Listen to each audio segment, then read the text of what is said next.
Guys, akhirnya merchandise podcast Behind the Story resmi launching. Tim You Channel udah nyiapin berbulan-bulan, cari bahan yang bagus, desain yang modern. So, kalau kalian mau punya merch podcast Behind the Story, go get yours as soon as possible. Nomor WhatsApp-nya ada di bawah ini.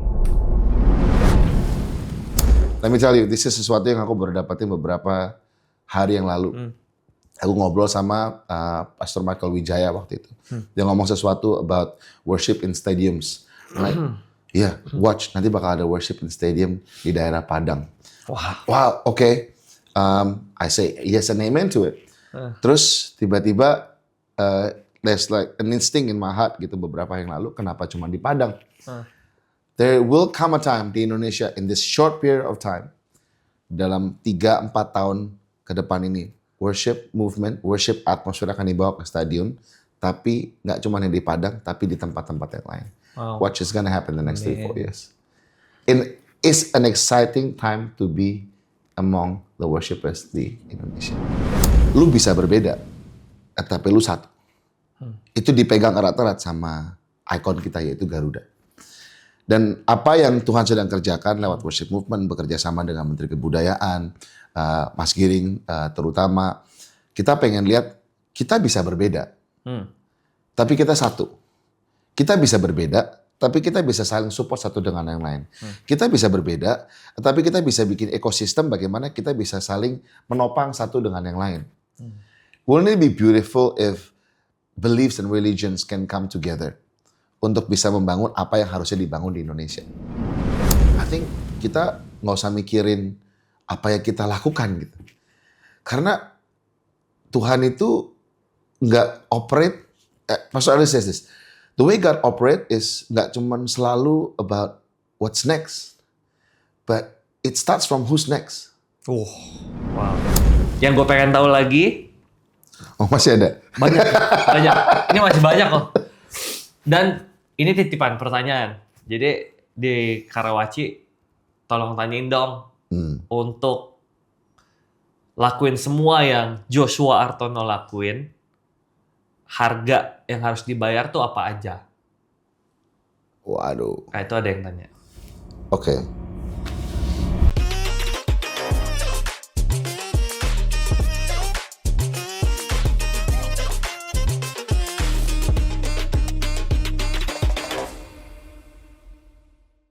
Hai teman-teman Behind the Story, welcome back sama gue Brian. Hari ini kita kedatangan seseorang yang sangat gue admire. Enggak dong.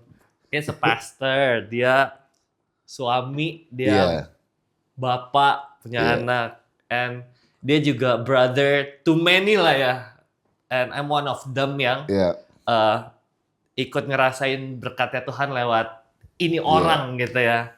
Dan gua rasa dia salah satu orang yang berhasil menggerakkan worship movement di Indonesia. Di kacamata gue sangat berhasil. Please welcome Ko Josh. Thank you so much. Thank you, man. Datang. Thank you. Gi, panjang sekali ya. Seru banget. Gue very excited. Akhirnya hari ini tiba. Akhirnya setelah sekian lama. Iya, kita udah cari tanggal dan akhirnya tiba. Oke. Thank you so much for having me. Pertama-tama dari seluruh orang yang tahu Ko Josh, pasti kan nggak banyak. Pasti ada yang belum tahu dong. Iya. Nah, boleh kenalin diri dulu kok. Lu siapa, kesibukannya apa, dan lain-lain. Silakan. Sip. Halo, nama saya Joshua Artono. Saya adalah seorang suami, paling penting. Dan saya adalah seorang bapak dari keluarga. Istri saya namanya Jessica, anak saya namanya Geraldine, dia 14. Yang kedua Jet, umur 9. Dan yang ketiga Jensen, umur 4 tahun. And that is my greatest calling, to be a husband and a father to my family. Role saya di gereja adalah I'm a worship pastor of the movement IFGF, International Full Gospel Fellowship, and I've been worship pastoring this church for almost 11 years. Udah 11 tahun ini. Dan ditempa, dibina, diajarkan, dididik, semuanya di gereja lokal IFGF, baik maupun itu dari LA, dari Australia sampai sekarang tetap berada di gereja yang sama. And I'm so grateful sampai saat ini bisa masih melayani di IFGF. Oke. Kesibukannya ada lagi nggak selain itu? Kesibukannya apa ya? Kesibukannya sebenarnya menjadi teman bagi banyak orang. Tapi itu benar. Jadi teman dan pengen banget untuk bisa melayani heart to heart apapun yang aku bisa lakukan untuk supaya orang nggak sendirian gitu dalam menghadapi segala macam. Dan aku percaya Tuhan taruh aku di Indonesia, taruh aku di lingkungan ini untuk menjadi saluran teman. I know the real friend, the utmost friend itu adalah Yesus sendiri dan Roh Kudus. Tapi Roh Kudus dan Yesus bisa pakai kita untuk menemani orang di saat-saat yang mungkin mereka butuh untuk ditemani. Oke. Di zaman ini mungkin teman-teman juga melihat ya fenomena worship event ada di Oh mana-mana my goodness, ya. menjamur, Ya. especially teman-teman yang ada di Jabodetabek ya. Ya. Itu menjamur di mana-mana. Sebenarnya apa yang sedang terjadi? Ini langsung aja ya. Ya. Di worship movement-nya di Indonesia, apa yang lagi terjadi? Oke. So 3 tahun yang lalu, I would say itu mulai the spark of this worship movement terjadi. Yang sebenarnya sudah dimulai dari tahun 80-an. 80-an, tahun 90-an, dan I think there's a new wave of worship yang sedang Tuhan kerjakan di Indonesia. Dan aku percaya somehow, some way Jakarta plays a very important role di sini. Dimulai dari COVID, banyak orang yang mulai worship di rumah, dan akhirnya apa yang dilakukan di rumah dibawa keluar. Banyak teman-teman akhirnya mengadakan namanya worship night. Here and there. Dari skala yang kecil sampai akhirnya ke skala yang besar. Dari yang mungkin 30-40 orang yang hadir sampai ke 8.000-9.200 orang yang hadir di Istora Senayan.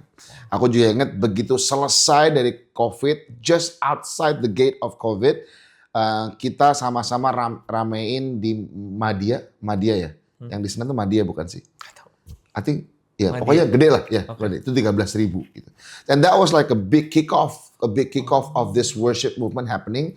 Dan since 3 years ago, ini nggak habis-habis. Kayak semua orang itu hungry of just the moment of worship gitu. The atmosphere of worship that I've never felt before. Kita bikin beberapa acara yang nggak ada even nama siapapun yang ada di sana. Cuma namanya apa gitu. Boleh sebutin merek nggak sih? Boleh. Cerita hidup misalnya. Kita bikin cerita hidup, and then kita nggak sebutin siapa yang bakal ada di sana. Dan once we distribute the tickets for free, tiba-tiba habis aja gitu. Within a few days, I forgot, I may be wrong, but within a short period of time habis. Baru pelan-pelan kita rilis, oh ini orang-orang yang akan hadir di sana. Dan orang-orang yang hadir di sana, aku juga nanya sama mereka, hey, and these are the guys lah gitu ya. Lo orang bakal kita ajak untuk di acara ini, hatinya di sini dan segala macam-macam. Tapi nggak mau cerita kalian loh yang kita mau tampilkan, hanya cerita tentang pribadi Yesus yang akan kita beritakan buat teman-teman di sana. Itu yang pertama. Dan hal yang kedua, boleh nggak selama acara ini berlangsung, gue nggak pengen nama kita, any of our names ada di atas panggung atau ada di screen. Hanya ada satu nama yang layak dilihat, yaitu nama Yesus. Maksudnya apa? Jadi ketika kita naik ke depan, kita nyanyi, we lead a song atau couple of songs, nama kalian nggak ada gitu. Brian Samuel, worship leader IFGF, nggak akan kita tampilin. If they know you, they know. They don't know you, but it doesn't matter because all they need to know is the real person, and that is Jesus. Dan malam itu berlangsung dan begitu banyak hal yang seperti itu terjadi, and it's rolling and rolling and rolling. It is exciting time to be in the atmosphere worship di Indonesia. Dan sekarang udah mulai menjalar. Kemarin aku dengar di Palu ada Pastor Sam Ricky, dia bikin di Palu. Ada nanti kegerakan di Surabaya, ada kegerakan di Semarang. So these things are happening all around Indonesia. And watch what's God gonna do. Let me tell you, this is sesuatu yang aku baru dapatin beberapa hari yang lalu. Aku ngobrol sama Pastor Michael Wijaya waktu itu. Dia ngomong sesuatu about worship in stadiums. Like, yeah, watch, nanti bakal ada worship in stadium di daerah Padang. Wow, okay. I say yes and amen to it.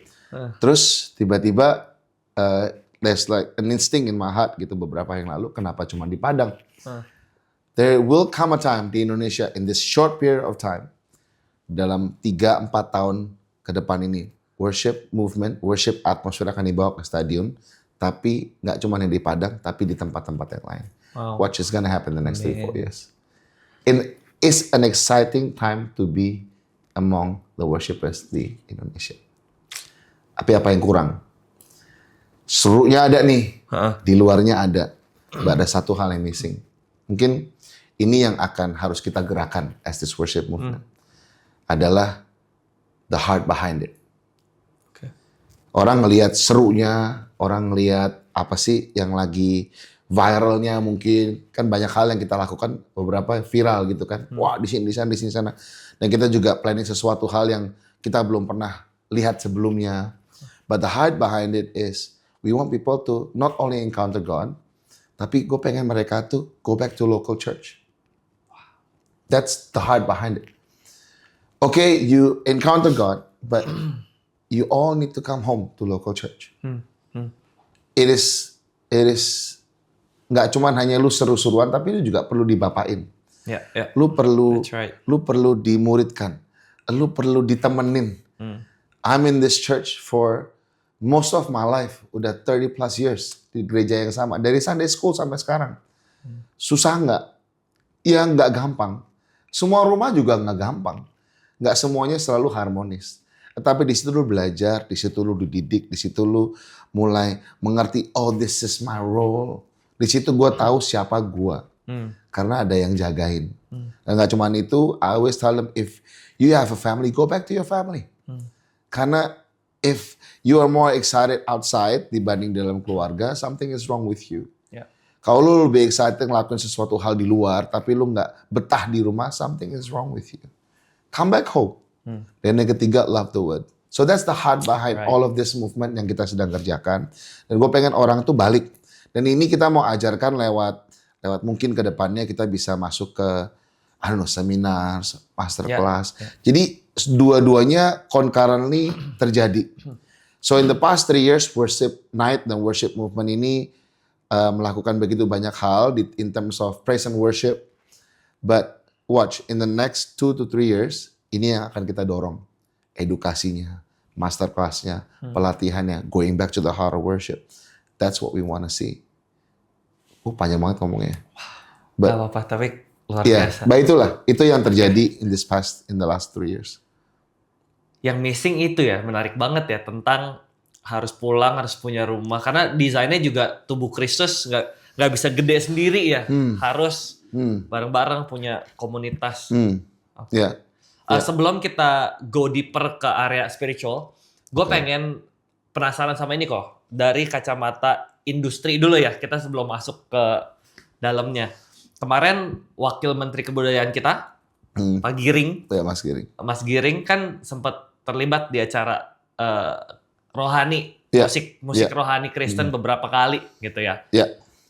Kalau di US, tembok antara industri musik sekuler sama rohani kan tipis banget tuh.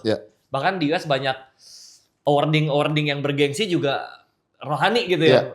Tipis banget. Di Indonesia kan masih beda banget nih sama di US. Nah, dari segi industri dulu nih, arahnya tuh mau kemana sih? Ada obrolan sama Mas Giring dan teman-teman tuh seperti apa? Gue bangga banget jadi orang Indonesia. Wah, gimana tuh?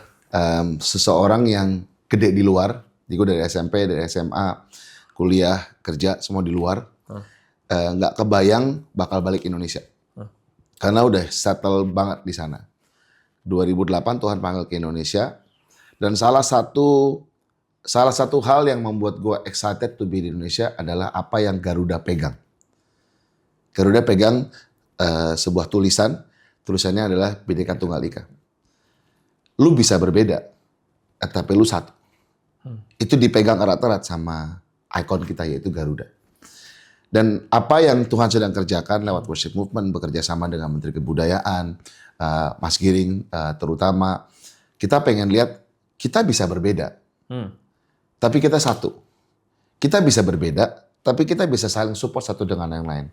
Kita bisa berbeda, tapi kita bisa bikin ekosistem bagaimana kita bisa saling menopang satu dengan yang lain. Wouldn't it be beautiful if beliefs and religions can come together untuk bisa membangun apa yang harusnya dibangun di Indonesia? Dan kemarin Mas Giring bersama dengan Mas Gugun dari Menteri Agama, mereka bawa gua ke sebuah tempat yang sebenarnya waktu itu akhirnya Pastor Jimmy pergi. Setelah kita pergi, kita dibawa ke suatu terowongan di bawah. Terowongan ini antara Masjid Istiqlal dan juga katedral. Ternyata ada sebuah terowongan yang kind of like an underpass gitu ya. Di mana di sana itu ada pathway yang menyatukan antara Masjid Istiqlal dan juga katedral. Aku turun ke bawah, naik lift, dan gue lihat tuh ada di sebelah kanan dan sebelah kiri itu ada gambar tangan yang lagi begini, gitu. Tangan lagi begini. Dan kalau kita di sisinya masih di sisi Masjid Istiqlal, kita dengar gendang, gendang lah gitu. Terus di tengah-tengah ada buletan dan in the dead center itu kayak nggak ada suara, kayak hening gitu. Terus sudah gitu you maju sedikit ada suara bel. Yang lu dikasih tahu bahwa ini adalah lu masuk ke area ke katedral gitu. And then lagi di tengah-tengah situ gue lagi berdiri terus sama beberapa staff dari kementerian dan gue tiba-tiba nangis. I can't help it but just to cry gitu. Ini ngomongnya udah nahan. Terus Mas Giring ngeliat, woi Papa Pendeta nangis. Gitu. Lu kenapa lu terharu ya gitu. Tuh gak usah ngomongnya semua orang jadi tahu. But that moment brought me to tears. Because this is ini yang unik dari Indonesia. Salah satu negara Muslim yang terbesar, tetapi memiliki toleransi yang luar biasa. And that's why it's an honor for me to be in his team. Untuk melakukan apa yang kita bisa lakukan buat Indonesia. Kalau kita bisa membantu sahabat-sahabat kita bisa melihat ada yang namanya keharmonisan, that we are better together tag itu yang kita selalu dengungkan di Worship Indonesia, nggak cuma hanya buat kalangan kita aja, tapi benar-benar buat kalangan yang lain. Okay. And that's the heart behind it. And that's why I think this is a beautiful moment where government, churches, communities can come together. I think it would be nice kalau lu bisa elaborate more tentang we are better together tuh itu apa? So we are better together itu tadinya sebuah saying aja sih. It was a saying, hey we are better together, don't worry you will not be alone. Yeah. Jadi tiap kali kita lagi ngumpul-ngumpul selalu that tagline always muncul gitu. Di satu momen pas kita kumpul rame-rame, I think I really would love to elaborate more on that. Karena waktu itu kita juga lagi bingung, ini apaan ya gitu. Waktu itu kita bikin songwriting together bareng sama Integrity Music pas mereka hadir di sini. Dan actually Integrity Music di Amerika mereka yang katalis sih. So this has been in our hearts lama, tapi begitu Integrity Music masuk ke Indonesia, nggak mau buat label, nggak mau buat apa-apa, mereka cuma datang pengen memulai sesuatu di Indonesia. Dan mereka pengen untuk lagu-lagu yang ada di Indonesia ini bisa dibawa keluar lah gitu. Atau juga mereka juga pengen persatuan antara gereja-gereja. I'm like, that's so me. Itu udah gue banget gitu. Terus akhirnya I said, yaudah yuk, what can I do gitu. Dan mereka bilang, hey Josh, why don't you help me spearhead this project? I'm like, I'm all for it. Lu gak usah nanya, gue juga bakal lakuin gitu. And then our biggest one was at that time it was actually songwriting together bersama dengan 24 orangan kira-kira di Bandung. Dan di situ akhirnya kita nulis lagu berapa hari dan malamnya kita ada do unscripted live recording di project yang namanya Revere. Yeah. Until sampai sekarang lagi masih work on the little kinks behind it supaya project ini bisa kita keluarin by this year. Nah dari sana kan orang-orang kan mulai lihat gitu. It became like a viral moment lah. Wih, lucu juga ya. Well, dari berbagai gereja bisa kumpul jadi satu. Dari berbagai negara juga ya? Ada negara, that's right. Ada negara, ada Indonesia, ada Singapura, ada Taiwan, sama ada Korea. Yeah. How can this be possible gitu? Terus mereka ada yang nanya, bayarannya berapa ya mereka? Kalian yang dibayar. These are all orang-orang yang memang punya hati yang sama in one night. Write song, you know when you write songs, you get to know each other kan. Lu nanya lu gimana, how's your life gitu. Jadi selama 3 jam kita juga bilang, kalau lu nulis lagu, lu nggak usah. The point is not the song, the point is to get to know each other gitu. And to collaborate live lah. Gitu. Dan akhirnya dari situ kita mulai dekat dan segala macam-macam. Dan malam itu terjadi, dan orang bilang, gimana ya cara ngundang kalian gimana ya? Ini apa sih? Ini band. Ini what is this? Kita juga nggak tahu ini apaan. Okay. We don't know what this is, but what we know is we love hanging out with each other. Kita seneng makan, kita seneng ngopi, kita mau seneng ketawa-ketawa, nangis bareng. Kalau ada yang susah kita sama-sama kroyok, kita telepon. But we don't know what we are. Community, yes. We don't know what we are. Kita udah mikirin macam-macam. So we were nameless for 3 years. Karena nggak tahu. Jadi gimana cara datangin kalian? Nggak ada yang didatengin. Kita bukan siapa. We're just people who likes to hang out with each other and love each other. So akhirnya tahun lalu kita ketemuan di GBI Puri Indah. Kita kumpulin beberapa. And so myself, Pastor Sydney, Pastor Andi Cokro, Pastor Ashley, kita kumpul. Nanya-nanya juga sama Pastor Samuel Anton. Ini gimana ya? What should we call this? What is the mission of this gitu. Terus akhirnya di tengah-tengah pembicaraan, I think me, Pastor Sydney, kita ngobrol. I think kita nggak usah mikirin apa yang kita lakukan gitu. Karena Tuhan itu nggak operate. Pastor Ali says this. The way God operate is nggak cuma selalu about what's next, but it starts from who's next.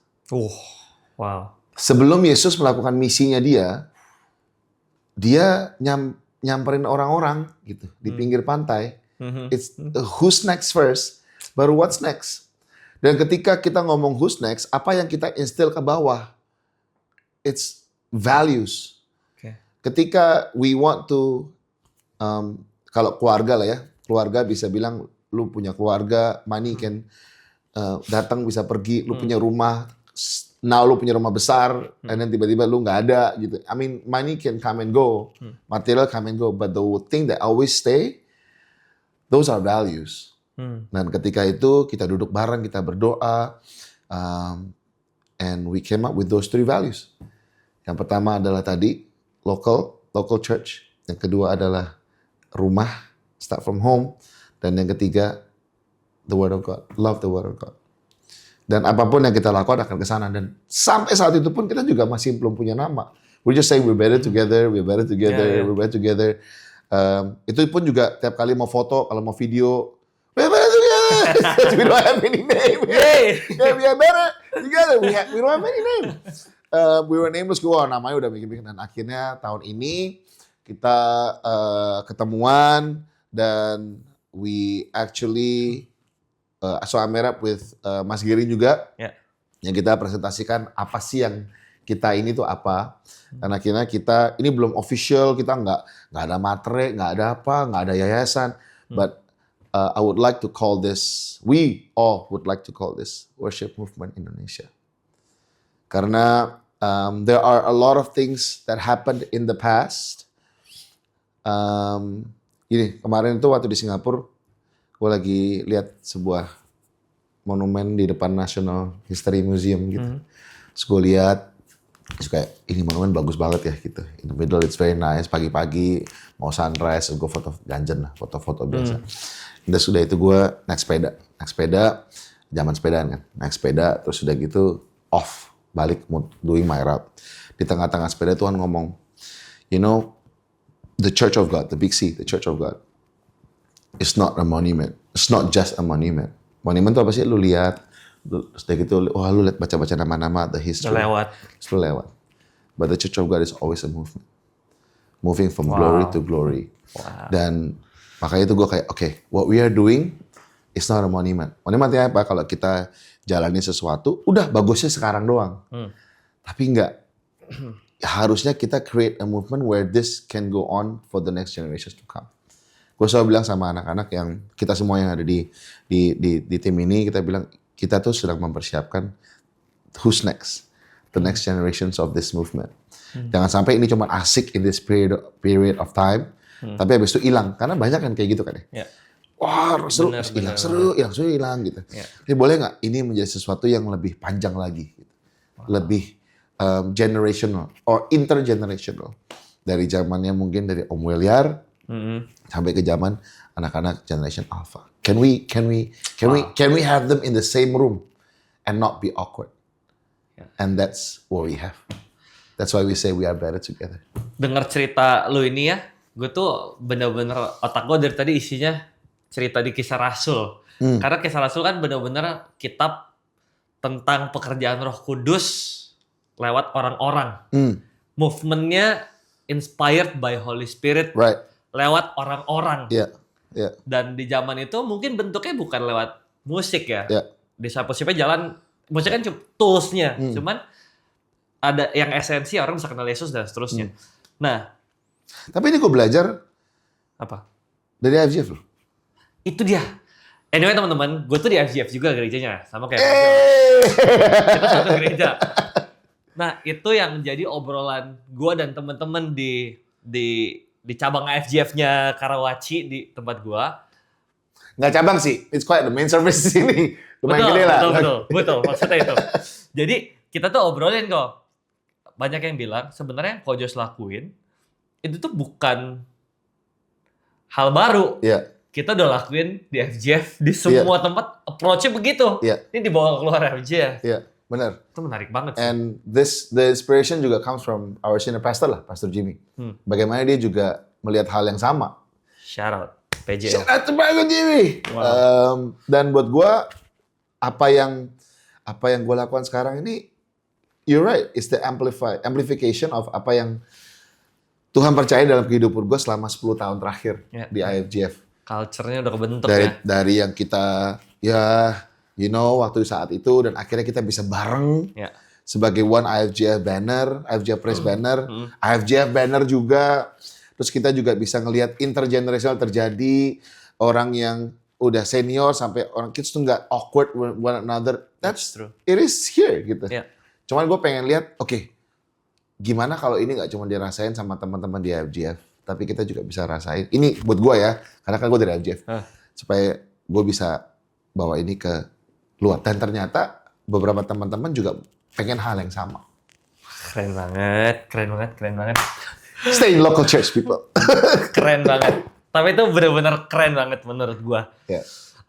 Tapi kok, kalau ditanya ya, dari movement ini bukan monumen, bukan event, bukan institusi, it's a movement ya. Yang paling esensi dari semua yang lo lakukan ini itu apa? Paling esensi. Time. Lu mesti time. Managing time tuh it's an art for me. Gue selalu bilang you will never have time until you make time. And this goes, kalau kita ngomong soal waktu, kita ngomong soal prioritas. Kalau kita ngomong soal prioritas, kita ngomongin soal values. So, come back to the value lagi. Sebelum lu ngelakuin apa-apa, how's the local church? Sebelum ngomong apa-apa, how's your family? Maksudnya dibalik sih. Family dulu baru local church. And then abis itu, how's your relationship with God? Sebelumnya itu yang pertama juga sih. Mundur ya kita. But to me, time itu is the currency of your success. Sekarang ya. So jadi membagi waktu untuk spend time with others itu pun juga it's an art. Ya kan, lu kan juga harus, lu nggak bisa be there for everyone gitu. As much as I want to be there for everyone, but it's hard. Membagi waktu antara you and your family and your ministry and other people it's always a juggle every single day. Lu mau sebagaimana pun lu bagus, tapi ketika lu spend time with someone, ya you're not spending time with the other. Dan buat gue itu yang it's the art of that, itu yang harus benar-benar that I'm still struggling and I'm still learning.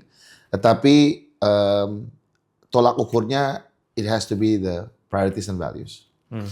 Jadi kalau apa yang kita sedang bangun ini bersama-sama dengan teman-teman, I ask them to let's have time and let's have an ear. Gak usah banyak mulut, tapi open your ear and have a heart of God. Kadang-kadang in the conversation kayak gini-gini, gue juga gak banyak ngomong. Gue cuma dengerin doang gitu. Terus udah gitu at the end, okay, let's pray. There are moments where Iya lagi. ketemuan sama Oh ya, satu ya. Yeah. There are moments in life where dia butuh solusi dan gue orang yang hampir nggak pernah kasih solusi karena ya gue manusia gitu, mungkin solusi gue salah. Mungkin my decision may be wrong, ask my wife. Salah gitu. But I always try to bring Jesus into conversation. Yeah. And how can lu nggak direct ke gua, tapi gue bisa bantu lu dong directnya ke Jesus. Right. Kemarin ini gue baru selesai baca Alkitab sama seorang for a month, every day for a month. And abis itu ya, you on your own lah. Jangan lewat gue terus. Gue cuma try to guide you so that you can have relationship with Jesus. Harus ada bantuin kan. And then abis itu lu ya bangun gitu. From time to time I'll check in on you. With other worshipers, lu akan kaget sekali kalau ada beberapa worshipers yang nggak punya relationship sama Tuhan.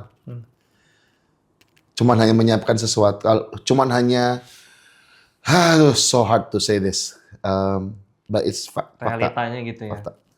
Worshipper mungkin mau cari Tuhan kalau lagi mau well doang, or even preachers. Oke. Baca Alkitab kalau pas lagi mau khotbah doang. Tapi nggak ada that real relationship sama Tuhan. So, gue pengen dan gue bilang sama gue sendiri sama teman-teman, if you want this movement untuk bisa long lasting, pertama you need to have time.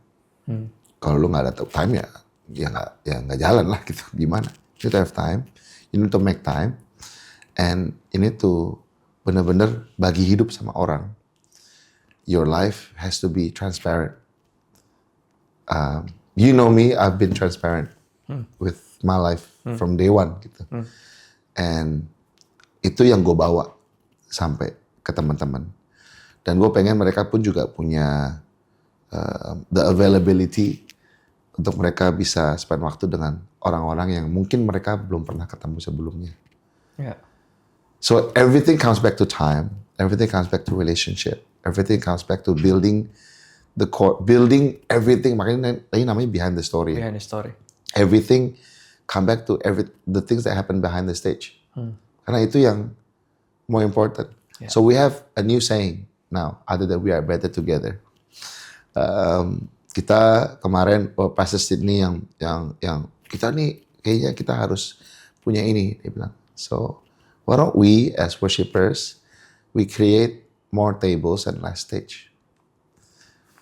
Where we just have tables like this, ngobrol, ngopi, kayak teh, nasi padang, kayak dimsum, whatever you like.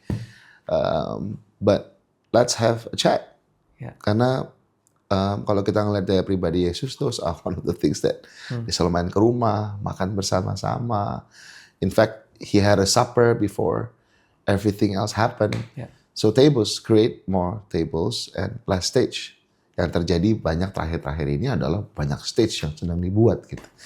Makanya yuk sekarang in the next 3, bahkan mungkin sampai lama, kita create more tables. Have time. Yeah.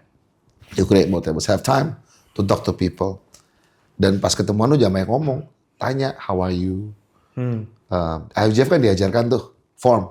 Tahu lo form? Family, occupation, relationship, and ministry. Oke. Those are the 4 things that you supposed to ask. Waduh, di podcast. Kalau tanya di podcast nih, nggak sebelum podcast. Iya. Form. Jadi kalau ngobrol sama orang itu ditanyain form di IFGF. Form, family, occupation, relationship, sama ministry. Ya, tanya aja. Tanya. And that's what I practice. Yeah.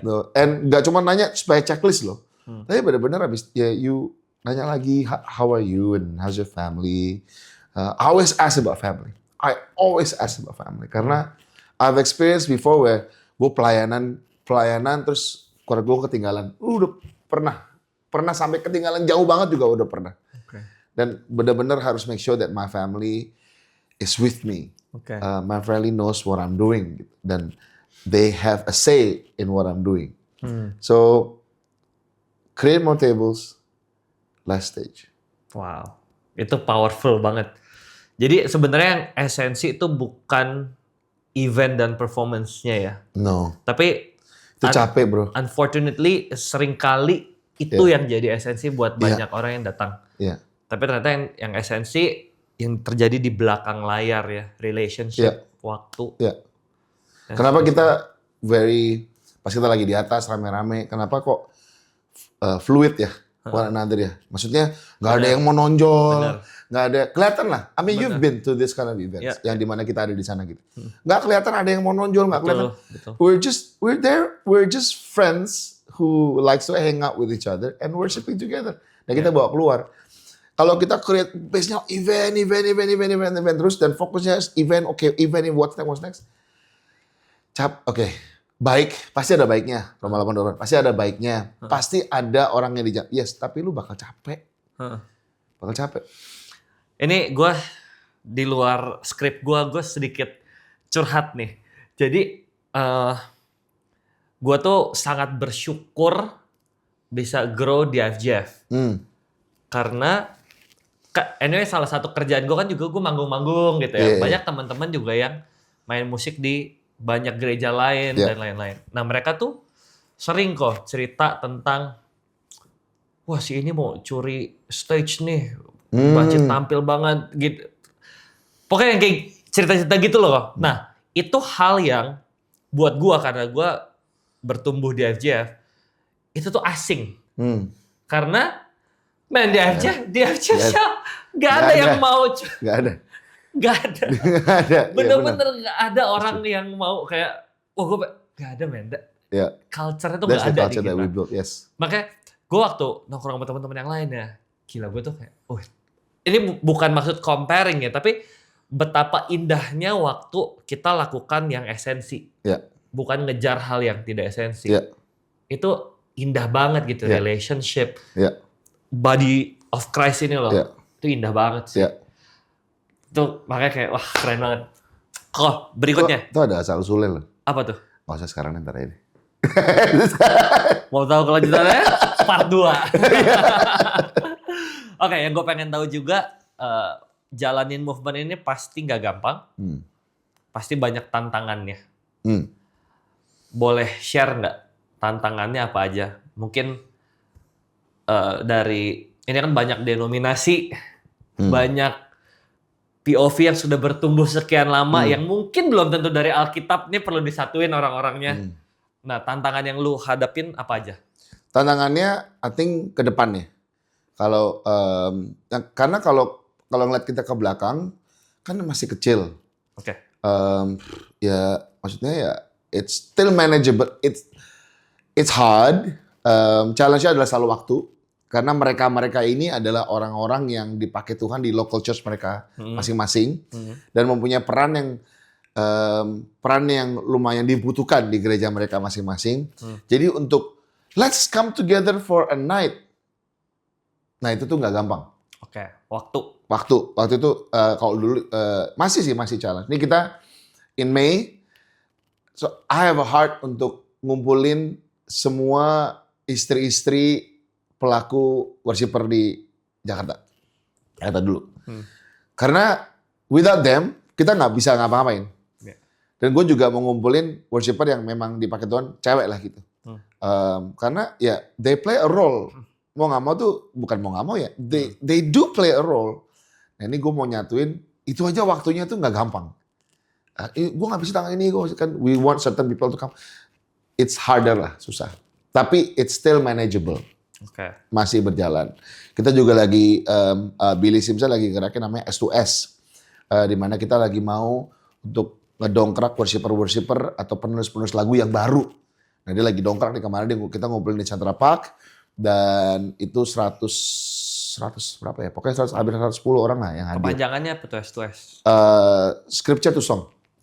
Jadi kita minta tadi kan value word-nya kan.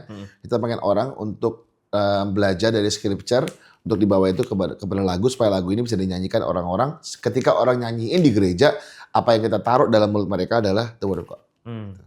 Bukan pengalaman pribadi aja, tapi literally the word of God.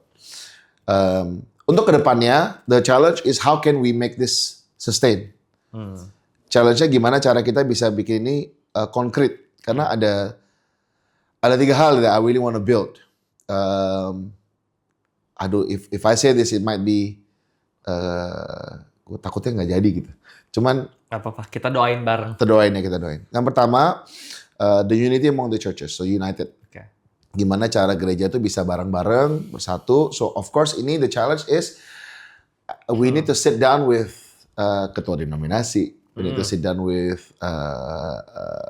pastors, senior pastors, lead pastors, dan mungkin higher up, mungkin the payung, PGI, PGLI, whatever, yang kita bisa duduk bareng and what can we do sih together. Ini yang sedang dikerjakan, sedang kita pikirkan. Formatnya apakah ini yayasan, community, whatever, itu yang kita lagi pikirin. So the board of this movement ada 4 orang, ada myself, ada Pastor Ashley dari ECC Church Bandung, ada Pastor Andi Cokro dari GB Growth Center, Growth Community Center, dan Sydney dari JPCC. Yang kita lagi mikirin lah ini gimana. Yang kedua, nggak cuma hanya united, yang kedua adalah educate.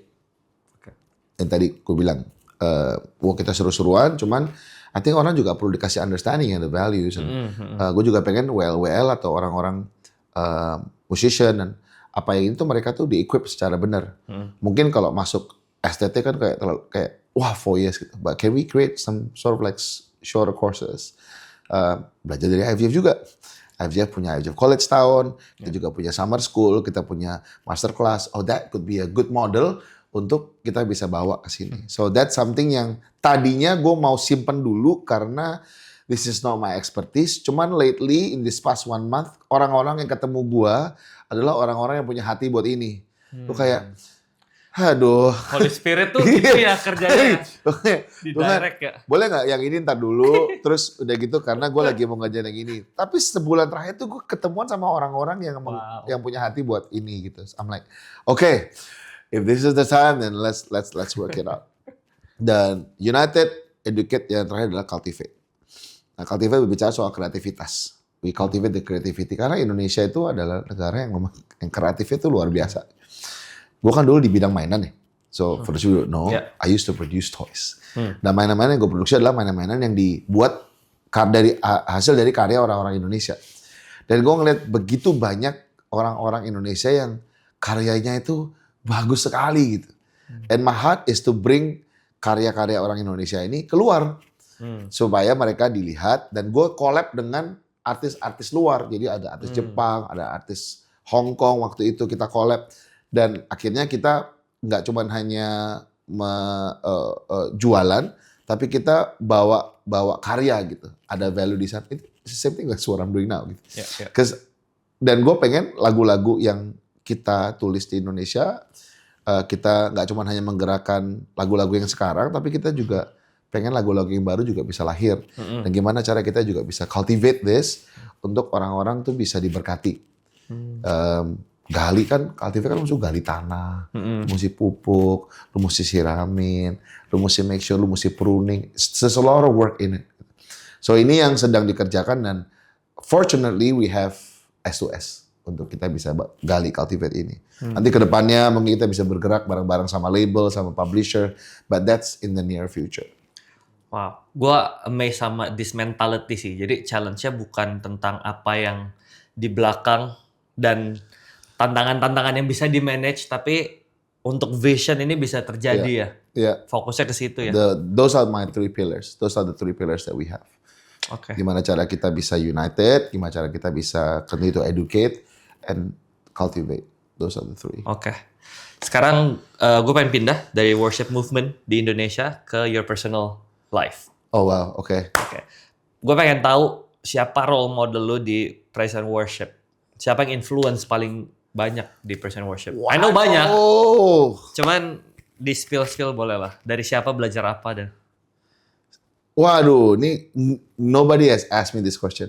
Ya. Nggak ada yang pernah nanya.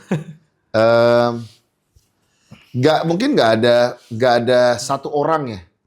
Tapi banyak banget orang-orang yang inspire me in worship.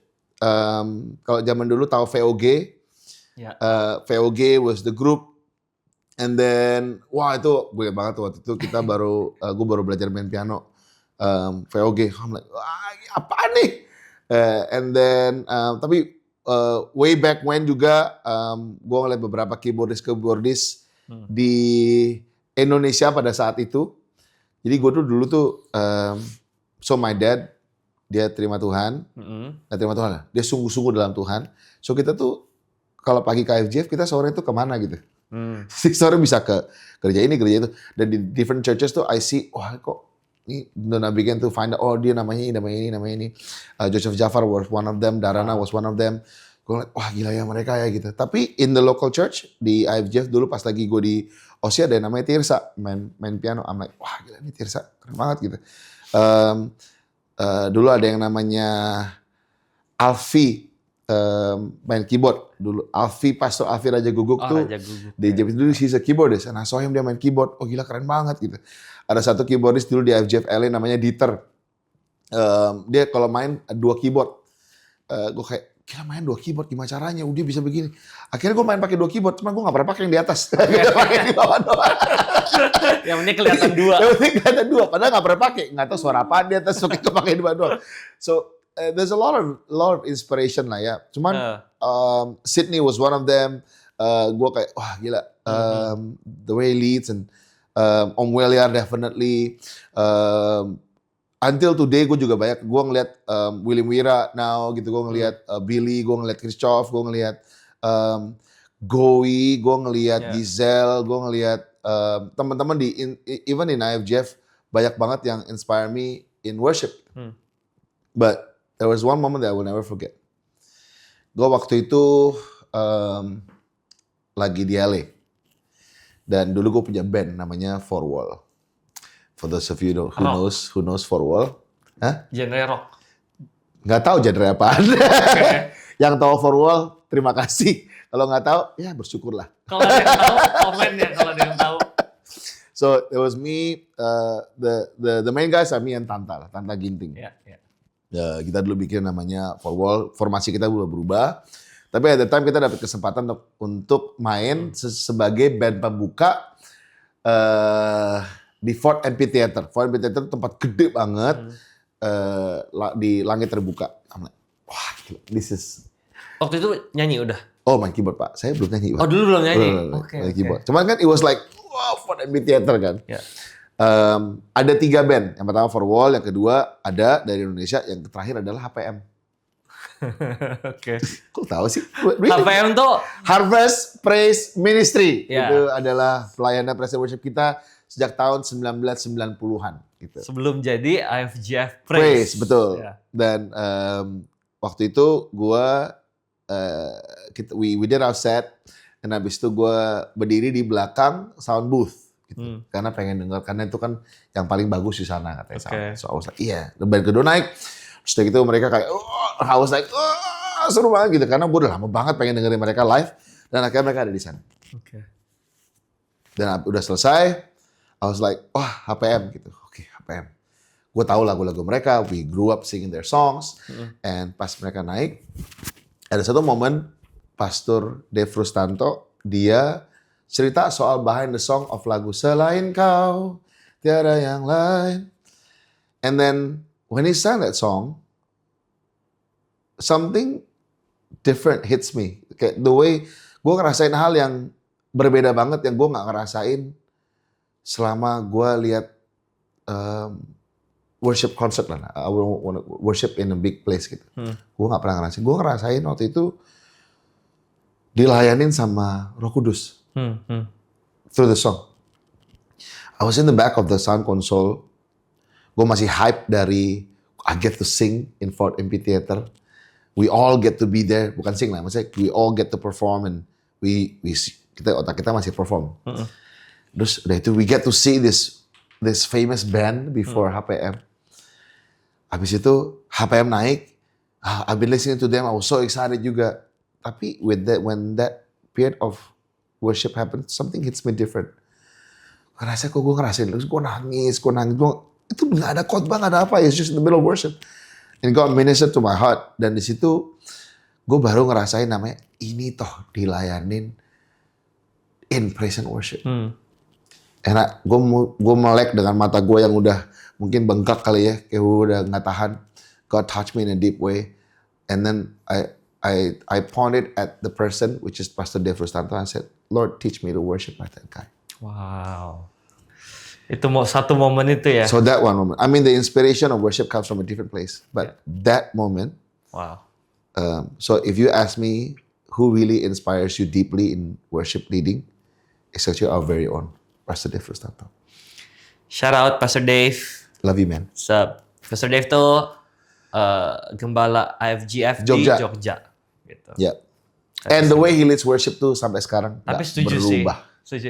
Waktu COVID, gue selalu tune in ke dia punya Instagram live. Aduh, dan nggak berubah. Kan di rumah kan. Iya. Gue tune in. Worship sama Pastor Dave kayak. Aduh, Beda sih. emang the call of David is so true this life. Makanya Dave Rustanto kan. David Rustanto. Oke. Jadi starting point lu tuh dari situ tuh. Yang Tuhan gue pengen. Iya, Itu, iya. di titik itu ya. Gue nggak pengen jadi WL ya. Iya. Don't get me wrong. Iya, iya. Gue nggak pengen jadi WL kayak dia. Karena gue belum WL. Dan gue nggak ada kepikiran jadi WL. Mungkin nggak tahu. Gue dulu gagap. Tahu. Tahu. Gue dulu gagap. Jadi gue nggak mungkin bisa ada kepikiran lah buat jadi WL. It's just far. Jadi yang lu tertarik tuh the heart of The worship. heart, like I want to worship like him. I don't know how, but I want to worship The like him. intimacy ya. Yeah. Oke. And you can feel the intimacy when he sang. Iya, iya. Dan gue pengen, I really want to worship like him. Oke. Sekarang I would say ya lu public figure lah. Enggak dong. Iya dong. Enggak dong. Iya dong. Enggak dong. No, I'm telling you. I'm telling you. Jadi Ko Josh ini ya gue bisa bilang udah jadi public figure di musik rohani lah, karena banyak orang yang udah ya kenal lah lewat, karena eventnya makin banyak, meskipun I know that's not the goal. Ya. Dan I know itu jadi beban. Iya, gue pengen keluar sekarang. Tapi I think lu perlu share ini kok. Gimana caranya supaya lu bisa make sure glory-nya tuh nggak buat lu.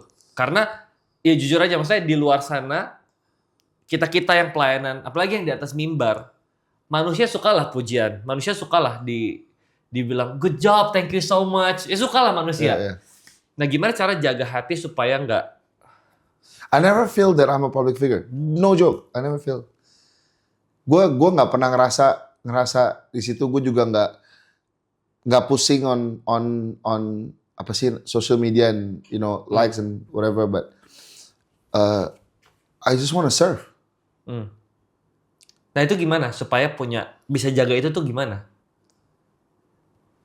Kalau gue mau nangis.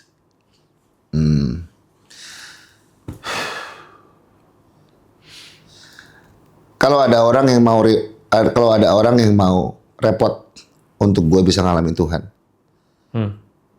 sampai sekarang, gue juga mau repot buat orang. Gue mau direpotin kok untuk orang ngalamin Tuhan. That's it. Mau itu lewat movement, coffee, sermon, whatever. And that's it. I just wanna serve.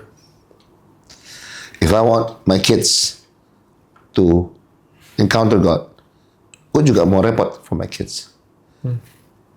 I really make time for them. Kalau Sabtu gue sibuk, Minggu gue di rumah. Gue udah jarang banget pulang malam. Gue mau malam di rumah. Kalau bisa cuma sekali doang satu minggu. That I have to go out. But the rest, gue di rumah. Karena percuma gue juga kalau keluar tapi gue di rumah, anak-anak gue nggak tahu siapa Tuhan ya, atau siapa Bapak yang sebenarnya. Gue pengen, ya itu kan repot. In a time, you have to sacrifice time for you to make time. Dan itu yang menjadi my heart kali ya. I just wanna serve. Karena dulu ada orang yang mau repot buat gue. Kenapa gue gak mau repot buat orang lain? Dan kalau gue melayani, if the formatnya kalau gue harus ada di panggung, gue di panggung. Formatnya kalau gue harus berbicara, gue berbicara. Tapi kalau formatnya gue cuma harus ada di sana dan nggak ngapa-ngapain, cuma dengerin, ya formatnya itu. Formatnya kalau gue harus memberikan energi, I do that. There was a time where gue harus nemenin orang selama beberapa bulan. Ya udah, ya nggak apa-apa. But that's always been my heart. And the reason why I do this is not because of bukan buat gue sih, tapi buat ya apa yang Tuhan bisa kerjakan buat orang ini. I see. So I never, it's never crossed my mind. Okay. I don't see it that way. Yeah. Kayaknya karena lu udah taste grace kali ya. Yeah. Lewat orang-orang yang dulu invest, kasih Di karunia. depan gue. Jadi starting pointnya bener gitu ya. I see. Well, starting point ada yang benar ada yang enggak. Tapi I always ya coba belajar untuk ngelihat bahwa sebobrok-bobroknya gue ada orang yang masih mau spend waktu buat gue gitu. Ada orang yang masih percaya sesuatu buat gue. Especially in the local church. Yeah. I made a lot of mistakes in IMGF too. But still, Tuhan masih percayain begitu banyak hal dalam kehidupan gue di this church. Repot sih. Ngurusin seorang Joshua Artono tuh gak gampang. Gak gampang. You can ask my mom, you can ask my dad, ask my sister, ask my wife. Tapi, ya banyak orang yang mau repot. Gitu. Untuk make sure that apa yang Tuhan mau dalam kehidupan gue itu bisa terjadi. Oke. Ya, kalian nilai sendiri ya. Sikap hatinya jadi begitu ya, sampai nggak pernah kepikir buat curi glory-nya ya. Tapi gua sendiri merasakan itu sih. Kalau once it's come ke lu ya kok, gue berasa lu tuh salah satu leader yang berusaha untuk dorong semua orang sekitar lu buat maju. Gue pun juga dapat berkali-kali kesempatan gitu. Waktu gue rilis single, lu suruh gue bawain di Sarbini. Itu juga lu yang suruh. Terus waktu ke Gilgal, terus waktu ke Sarina. I mean, Kojos tuh kasih gue kesempatan gitu. Boro-boro mikirin tentang mau curi kemuliaan, curi stage. No. That's true. Thank you. Thank you so much. Yeah. Keren banget. Oke. Yang gue pengen tahu lagi. Oh, masih ada? Banyak. Ini masih banyak kok. Dan ini titipan pertanyaan. Jadi di Karawaci, tolong tanyain dong untuk lakuin semua yang Joshua Artono lakuin. Harga yang harus dibayar tuh apa aja? Waduh. Nah, itu ada yang tanya. Oke. Yang mana nih? Banyak yang maksudnya yang sekarang, now? Ya. Atau yang tahun-tahun lalu? Semua. Untuk bisa melayani Tuhan, jawab calling, ngikutin Tuhan, harganya apa? I think worship always has to do with sacrifice and obedience. Always has to do with sacrifice and obedience. Mungkin gue tarik balik tahun 2000-an kali ya. Tahun 2000-an. So I was a huge... So I've been collecting Pokemon for 4 years. Dan kartu Pokemon gue tuh bukan kartu Pokemon yang biasa-biasa aja. Kalau ini, I get all the glory. Oke. Karena bener-bener, I chased after it. Gue ikut kompetisi, gue ikut whatever lah. Pokoknya gue hajar gitu. Dan di tahun 2000 tahun 2001, gue lumayan... my life was... Sebelumnya itu, my life was really all about Pokemon cards. Jadi bangun tidur, gue terus Pokemon. Setelah Pokemon, gue Pokemon. Pulang sekolah, gue Pokemon. Semuanya Pokemon. Okay. Gue atur-atur kartu. Dan kartu. Sama main game juga. Nonton DVD, apalah dulu lah. Ada gue sampai beli VHS-nya juga. Karena gue pengen koleksi. Otak gue Pokemon doang. Sampai akhirnya, in that moment, gue realize bahwa this is not healthy. Okay. Dan di dalam sebuah encounter sama Tuhan, gue didorong untuk memberikan semua kartu Pokemon ini away. Terus gue kayak, maksudnya gue jual? Enggak, lu mesti kasih. Hah? Iya, karena itu gue nggak tahu exactly ngomong apa, tapi gue harus kasih aja.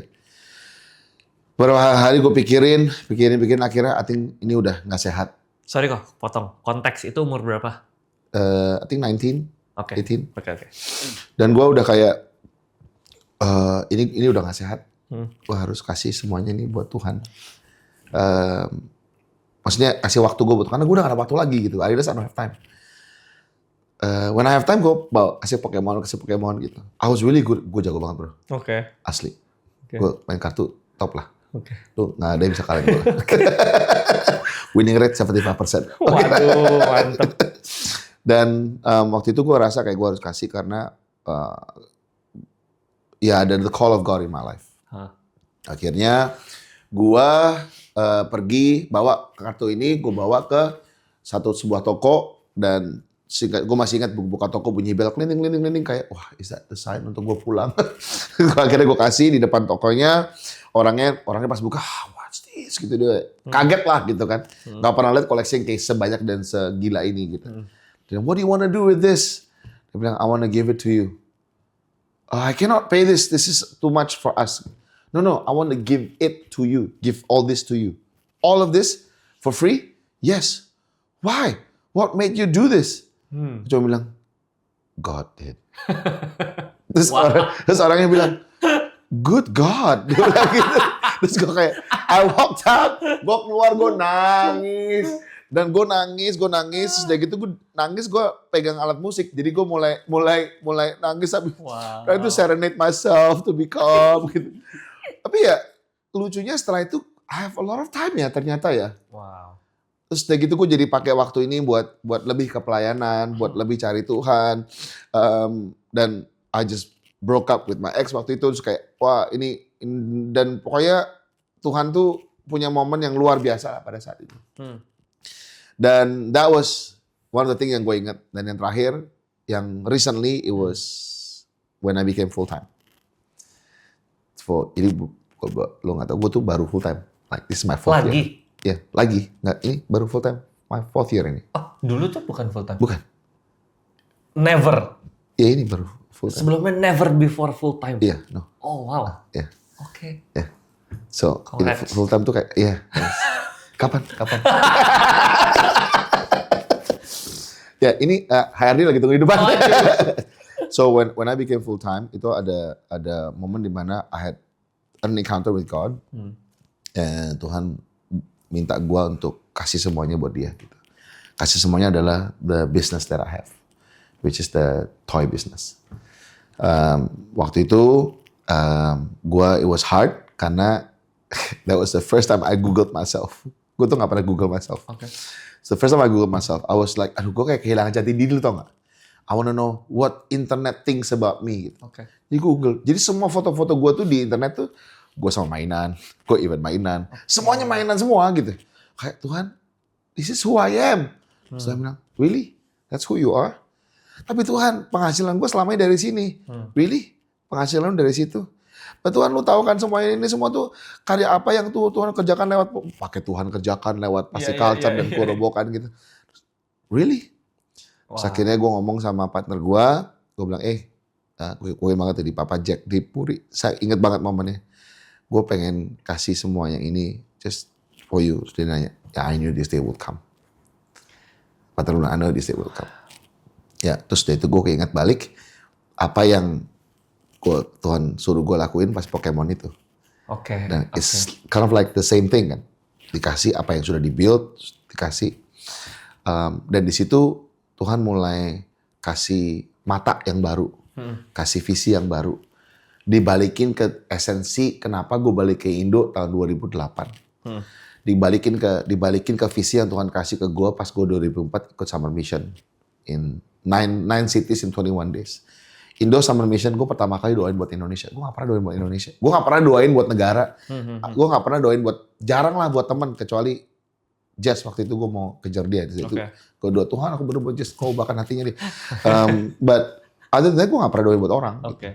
Tapi itu gue doain buat Indonesia. Dan Tuhan kayak tarik balik.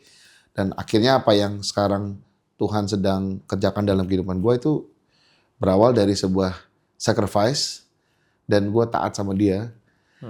Masih belajar taat sih, jujur aja. Masih belajar taat, masih belajar untuk benar-benar berjalan bareng-bareng dan ngikutin apa yang dia mau. Tapi those are the things that I have to sacrifice. Apa yang gua suka, apa kehendak gua untuk bisa mengikutin kehendaknya Tuhan. Kalau gua maunya ya gue pengen jalanin ini. It's a fun business. I have fun, I make toys, I make people happy, it brings joy to families, it brings joy to a house.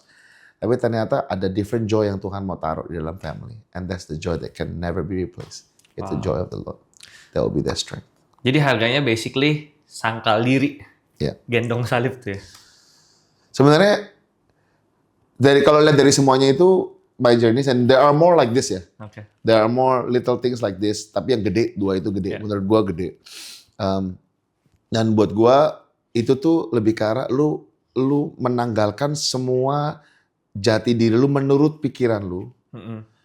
Tapi lu mulai mengerti siapa lu di dalam Tuhan.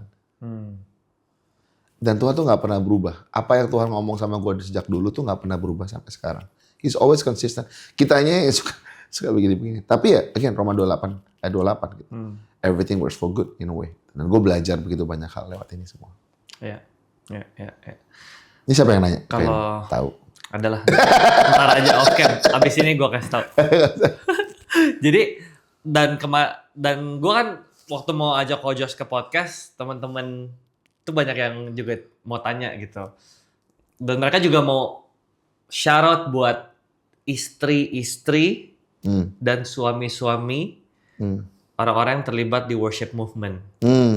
That's true. Mereka, teman-teman gue juga respect sama Cijaz dan semua teman-teman kayak we honor you yang udah mengizinkan partnernya melayani Tuhan. Itu luar biasa sih. Keren banget. Oke, kita move on kok ke chapter berikutnya. Ini tentang public debate nih. Public debate, Ya, sering ada perbincangan di publik. Kemarin, nggak apa-apa. Boleh minum kok kalau mau minum. Kemarin kan gue ada undang Wira juga ke sini dan dia juga menjelaskan tentang kayak event rohani. Itu kan pasti ada cost-nya buat operasional dan lain-lain. Di situ banyak tuh yang komen. Dan gue merasa sayang aja kok kalau ada orang-orang yang miss the presence of God, bisa encounter Tuhan karena alasan-alasan yang tidak esensi. Gue pengen dong lo kasih pesan bagaimana kita melihat fenomena di zaman sekarang nih. Kan ada pro, ada cons. Kita harus melihat itu seperti apa. Especially di worship movement ini ya. Gue masih nggak ngerti. Kadang ada yang berbayar. Nah orang kan suka, event rohani komersial. Buat gue pribadi, banyak orang yang missing the point gitu. Bukan masalah komersilnya. Tapi kalau lu berpegang teguh sama itu, lu tuh kehilangan kesempatan untuk bisa experience Tuhan. Bukan event ya, tapi the fellowship dan lain-lainnya. Nah, gue pengen dong ada pesan dari lu buat teman-teman yang nonton. Ya kalau kita bisa... Wira udah jelasin ya, gue juga kemarin udah lihat. Wira juga jelasin ada cost dan segala macam-macam. Gue ngomong dari sisi orang yang suka lah dengan datang ke this kind of events. Kalau lo ada waktu, lo ada dana, ya udah bayarlah. Kenapa enggak? Kenapa mesti? Kalau emang eventnya gratis, ya datang gratis. Tapi jangan pas gratis terus lu nggak datang gitu. Kan when you say yes to an event, you are taking away another spot of someone. Nah, buat gue, it's as simple as lu kalau mau datang, lu datang. Kalau lu ada dana, lu bayar. Kalau nggak ada, ya udah nggak apa-apa gitu kan. Maksud gue ya lu bilang sayang, ya sayang memang. Cuman kalau emang lu nggak bisa ya nggak apa-apa. Nah gue ngomong dari segi, I don't know if that makes sense. Karena kayak gue mau lihat misalnya acara gede itu apa gitu ya. Ya kalau emang gue lagi nggak ada dana, ini gue kemarin lagi mau bawa anak gue untuk nonton bola. Hmm. Yang bola yang kemarin itu yang Legends apalah itu. Nggak ngikutin. Ya, sama anak gue kasih tahu. Oke. Tapi kan it's so expensive, man.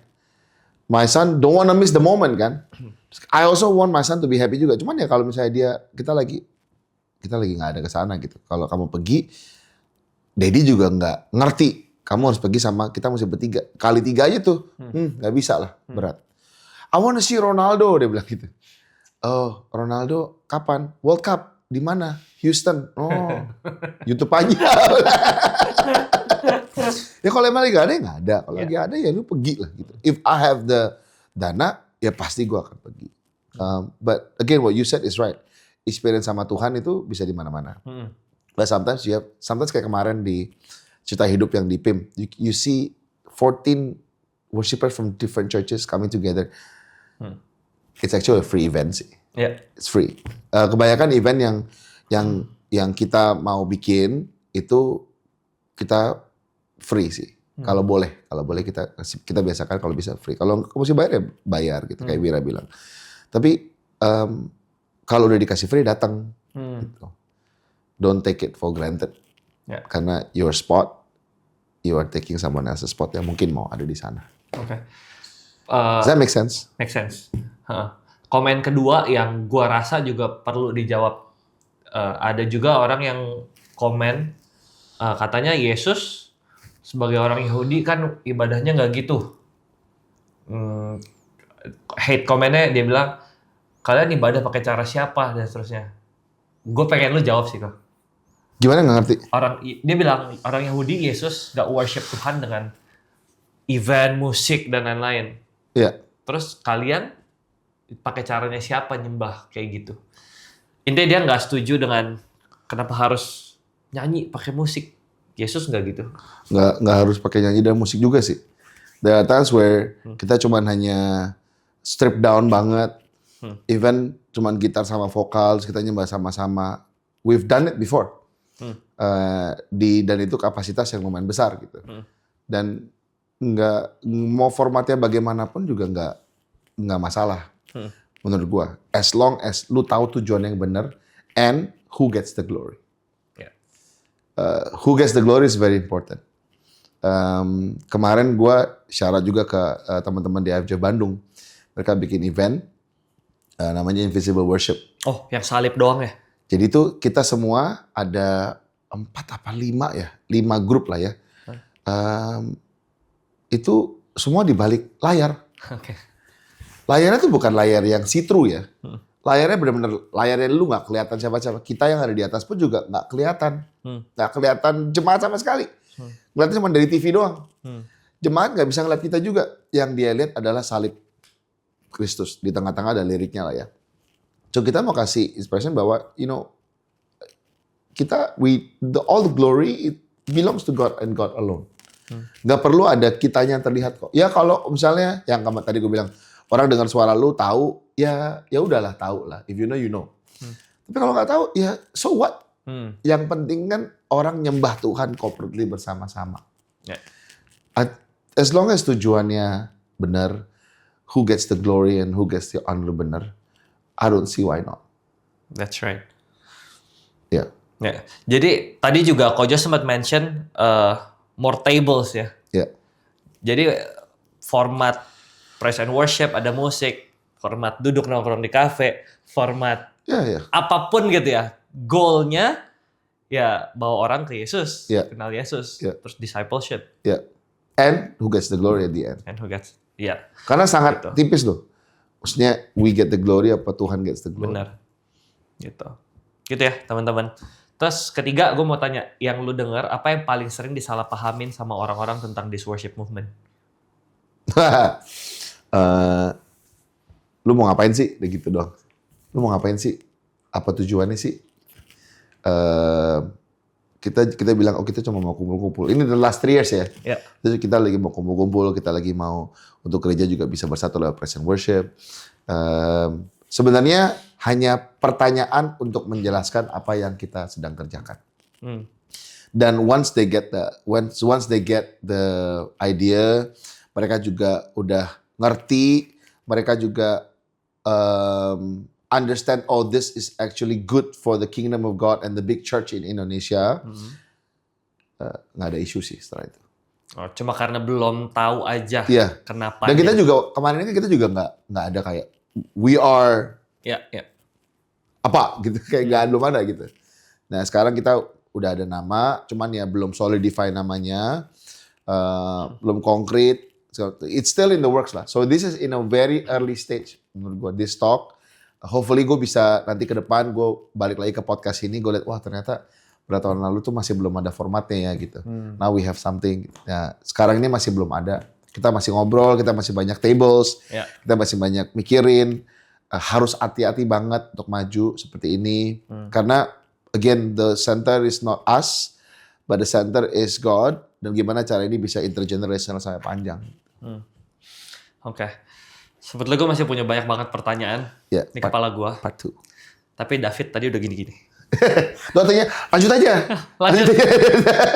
Gue tuh masih mau tanya tentang, aduh banyak kayak misalnya kalian bikin event worship bisa menjamur di saat tempat ibadah aja. Sekarang masih banyak kejadian-kejadian ditutup. Nah, legalitasnya gimana? Gue masih punya banyak pertanyaan. Tapi waktunya habis. Jadi pertanyaan terakhir. Itu next time ya guys. Pertanyaan terakhir, gue pengen dong lu kasih pesan buat kita semua yang pelayan Tuhan. Apa yang principles yang perlu kita pegang untuk jump in melayani Tuhan kayak keluarga supaya nggak luluh lantah keluarganya, dan principles-nya apa kalau kita mau melayani Tuhan? Silakan. Oke, gue sekedar hanya mau konteks yang tadi udah bilang ya, maksudnya mengejar Tuhan, keluarga dan segala macam-macam itu udah dibahas di awal. Tapi gue selalu bilang, ini selalu gue bilang kepada diri gue sendiri, gue selalu bilang kepada teman-teman yang melayani, setiap orang itu harus punya yang namanya covering atau mentor dalam kehidupan. Harus punya the big brother atau mungkin the big sister kalau kalian cewek. Harus punya orang yang benar-benar bisa berjalan bersama dengan kalian, and you allow them to speak into your life, but be careful in who you choose. Be careful in who you choose. Yang kedua, kalian juga harus punya teman-teman yang berjalan bersama-sama, komunitas. Bareng-bareng nih, bareng-bareng, ngelakuin hal-hal yang seru, berjalan bertumbuh dalam Tuhan bersama-sama. Tapi the next one, kalian juga harus punya yang orang yang kalian muridkan. So, every one of you who is serving the church, you need to have someone that disciple you, someone that walk with you, and someone that you disciple. Itu bakal create accountability in your life. Udah. Thank you so much. As simple as that. Thank you banget. Super happy ada lu di sini. Oke, teman-teman, thank you udah nonton sampai ending episode ini. I'll see you guys di next episode. Bye.